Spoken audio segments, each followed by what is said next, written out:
we've all been enculturated kind of in a culture of blame and shame. There's always got to be somebody at fault. There's got to be somebody to blame. And of course, we don't want to be blamed anymore. We've all experienced enough blame and shame. Thank you very much. So we almost instinctually deflect, and we want to find somebody to blame. If you look in our political discourse, it's just all about blame and the tactics of shame.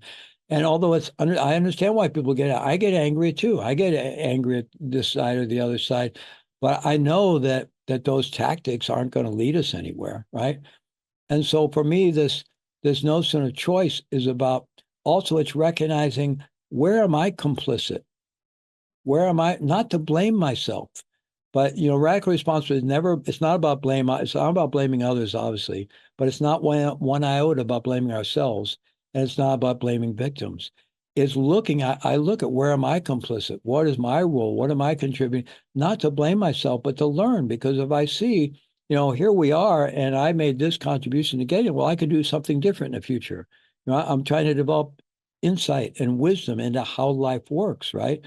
And so I want to continue learning. And if I'm continually blaming, then I'm not going to be doing any learning, right? And so, and of course, people are terribly victimized. So when I say moving away from victim mindsets, I'm not in any way invalidating or being in any way dismissive of how terribly people are victimized. But I think we all realize that, as difficult as it may be to shift out of that for anyone when they've been terribly victimized, if they remain stuck there and their identity is woven around that, it's going to be very limiting in their life at the least, right? And it may be almost miraculous to find, but people who have experienced the worst kinds of victimization imaginable have found their way forward. And often they dedicate some lives to preventing it from happening to others, but they find some way to transform it.